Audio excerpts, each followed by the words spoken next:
Hello, guys. I'm back. To be continued. The fourth story that I talked about was America, and this was a very interesting story to me because it kind of hit home. Um, because, for example, I studied abroad in Spain my junior year of high school, and so I can relate to the story of America, and the sub theme would be homesickness. And the visual aid that I used was a picture of my family. It's my dad, it's my sister, it's me, and my stepmom. So I use this visual aid of my family because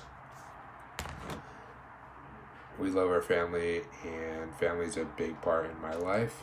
And I think that looking at that picture, it would make me homesick for if I was gone somewhere or not close to home.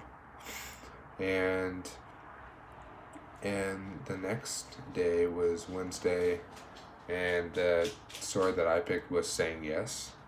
And the something that I picked was belonging. So as she's trying to find her identity, and she's saying yes to everything. She's being questioned, and she's just saying yes. So she was just trying to find her identity as she was coming to America. And I thought that was a really cool story, and it really meant a lot to me as I read it, because I can understand where people are coming from because they don't know anything about the U.S. If they're just coming from China, which she was Chinese. So she's just kind of finding her identity in the United States. And the setting would be coming from China to the United States as a literary device. And the next literary work that I picked was Latin Women Pray. And the sub theme that I picked was being persistent and perseverant. The reason why I say this is because they were praying year after year, and one day to be accepted into a foreign country. So from what I got from the story is that they weren't really accepted to be praying in a country like that. And so I think that they were very persistent and perseverant. And I would say that this is another symbolism, literary device, because God is the symbol in this story. The next story that I picked was Calm Yourself. So the sub theme that I picked was be strong and independent. So the story talks about being a column and being as strong as granite. And granite is one of the strongest stones. So I picked that, and to not let anyone put you down or hurt you in your life, to be strong and courageous, and also to look up to God in everything that you do. So I would say that the narrator did a very good job on bringing this story, and although the language is hard to see, because they use Emily Dickinson did use some pretty big words, and then the last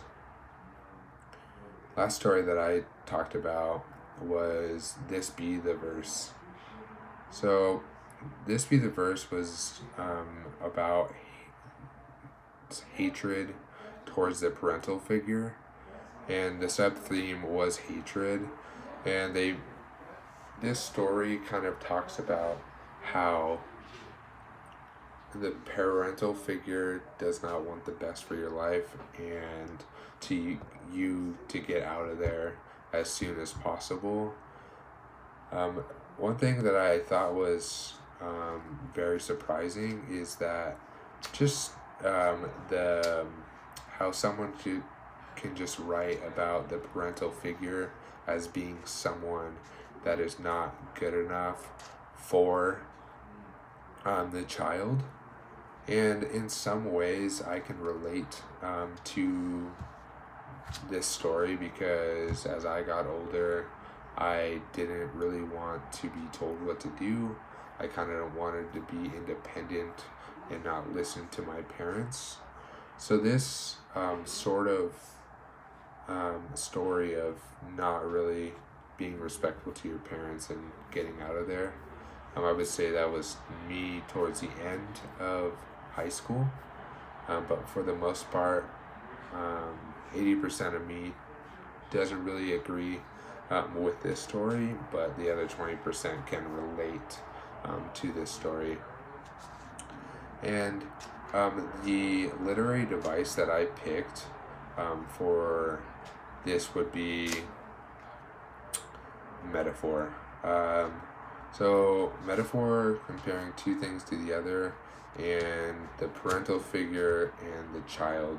So in a sense, I feel like this is coming from the child, and the writer is trying to tell the child to get out of there and not deal with the parents, because they are not